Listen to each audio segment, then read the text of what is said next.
A podcast is a series of audio or video episodes that people can listen to or watch on demand. And it's become one of the easiest ways for people just like you to share ideas, tell stories, build a brand, teach what you know, or have meaningful conversations. But if you're new to it, you might be wondering, what actually is a podcast?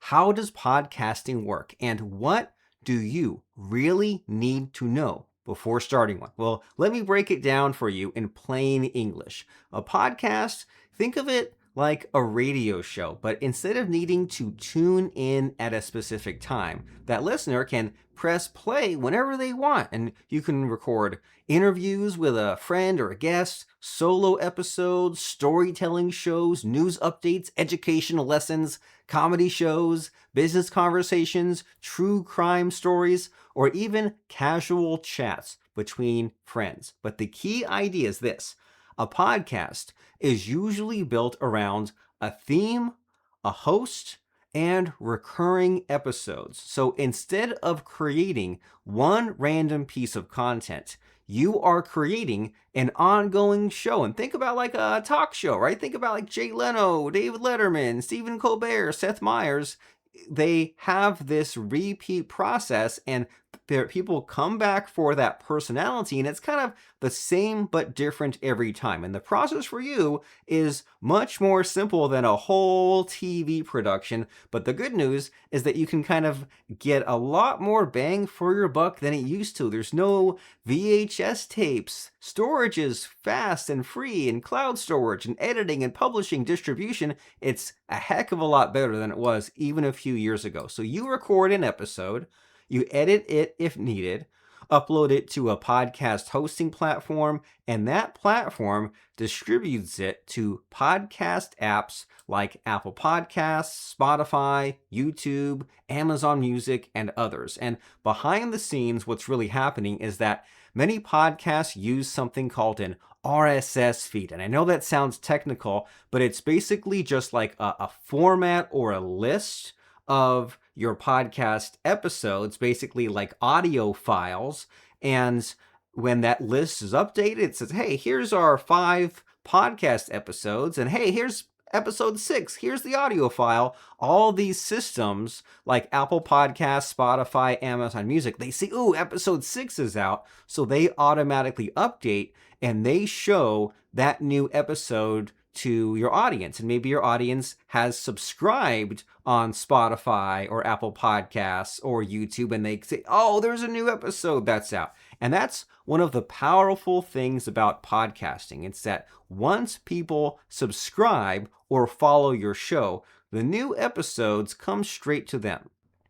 And if you really think about it, the term podcasting, it came from good old Steve Jobs, right? We have these iPhones, but the kids don't know that before iPhones, there were just things called iPods. And it was just a music player. And so they would say, well, it's like a broadcast, but instead of tuning into it immediately, the broadcast is downloaded onto your iPod. So it's like a broadcast, but it's sitting in your pod. And that's how that became that term, is that before iPhones, when people had just music players, they were iPods, and it's a broadcast to your iPod, and then it's stuck, and it's like hanging up the phone. What are you hanging up? Well, what's a podcast? Where's the pod? Well, it's just a broadcast that's sitting in your device. And speaking of the past and history, podcasts used to be just audio only, but I'm really a believer in you having video and podcasts. And you can have both, because an audio podcast is great because people can listen while driving, walking, working out, cleaning, or commuting. And so many YouTube videos I don't even watch. I just listen. It's on my playlist. I'm walking, I'm driving, and I just hear it. And I don't always need the video aspect, but that video aspect, it's good if I want it, right? If I want to have something playing in the background or on the TV or on the YouTube, you can have the video. And if you are really considering an interview podcast, which I hope you are, it's such a great solution for this. because you can hear two people talking and you don't even really need the video aspect, but if you do have it, you can kind of, see them come alive, see them right there on video. And so if you record video, but you put out the video to the video mediums and you repurpose it into the audio formats, that's the best bang for your buck. And repurposing is huge with podcasting because, okay, you record video, you put out the audio on your podcast host. So we really recommend like Spotify for podcasting is the free one, but there's Buzzsprout, which is $12 a month. And this is just a place where you can upload these audio files and you can add a title, add a description, but it's basically an audio file. And then that gets it distributed through the RSS feed to Spotify, Apple Podcasts, Amazon Music, all those sorts of places. But then you take that video and you upload it to YouTube. And video podcasting is a thing too, where I don't want to get too technical, but someone could be listening to the audio on their device and they can click a button and then it just like flips. And now they're seeing it in video and they can switch back down to audio. But if you think about it, all these platforms, you probably watch short videos on Facebook, on TikTok, on LinkedIn, even on Instagram. So you can say you do a 20-minute conversation with someone, you can take the whole thing, put it on YouTube, but you can take smaller clips, right? Take 59-second clips, 3-minute clips, put those on Instagram, TikTok, YouTube Shorts, Facebook Reels. And so that way you're creating the content once, but then you're putting it in all these places, and then people can choose how they consume your content and subscribe to you. And heck, I even like to take my spoken words and turn them into LinkedIn blog posts, Substack, Medium, posts from my websites. You can reform them in so many different ways, and neither is automatically better. It's just that audio is simpler and video gives you more content opportunities. And so when you're creating this, there's this huge myth that with podcasting, you need a perfect studio, and you really don't. If anything, I love the roughness. I love the simplicity, the authenticity. It's good, I guess, to have like a little bit of a set to think about what's behind you. You don't like, I personally, I don't like when someone's bed is right there and it's like the sheets are messy or the sheets are clean. Like that's a little too intimate. I don't need to see where you sleep. But if it's like in an office setting, that's perfectly okay. One of my favorite TV shows is Mystery Science Theater 3000. And the shtick of that is that it's a little bit kind of like low budget with the set. So you don't need it to be so fancy, but you should know what your podcast is about, who's it for, and why someone should listen. Because the internet's full of podcasts that gave up after only 6 episodes, or a group of friends that sit around and talk about their favorite movies and video games. And I guess that's okay.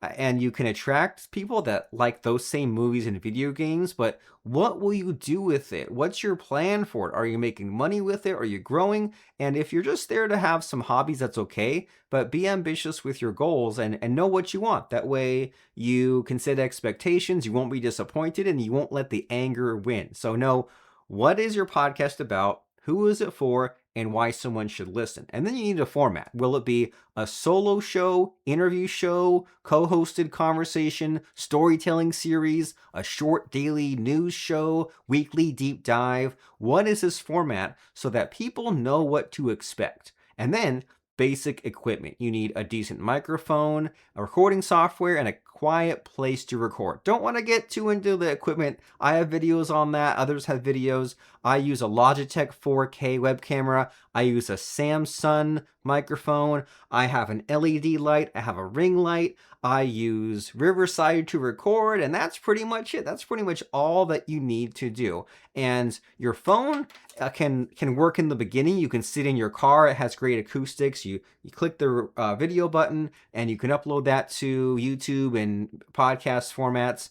But good audio quality matters. So if you feel like you're getting tired of sitting in the car recording the video, it's time to upgrade. Get the camera, get the microphone, get the lighting. And then you need a way to publish. That usually means choosing a podcast host, writing a title and description, creating cover art, and submitting your show to podcast platforms. And if all that sounds overwhelming, I have a link in the show notes and the description. It's dfypodcast.com, where we do all that technical work, but you just focus on being you, because a good podcast is not just about having expensive gear. It's about having a clear point of view, knowing who you're speaking to, and giving your listener and or viewer a reason to come back. And that could mean great conversations, useful advice, emotional storytelling, entertainment, education, or access to interesting people.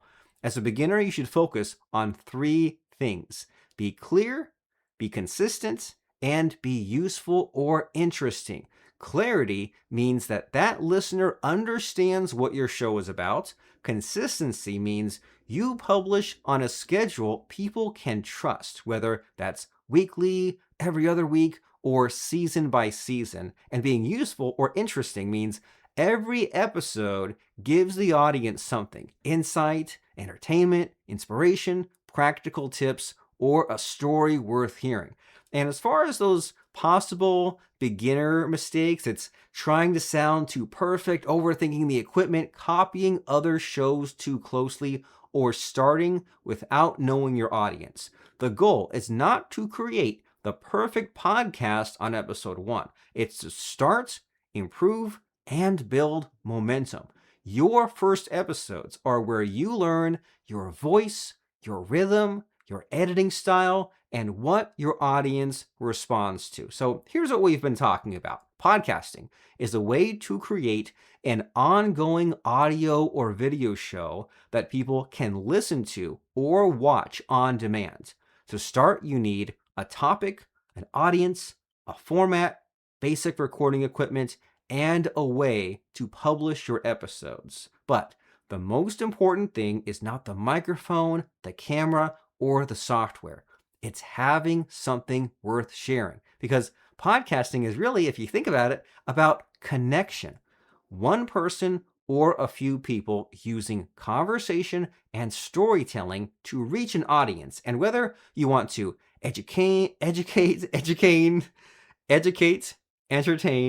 inspire, or build a business, podcasting is one of the most powerful ways to make your voice heard.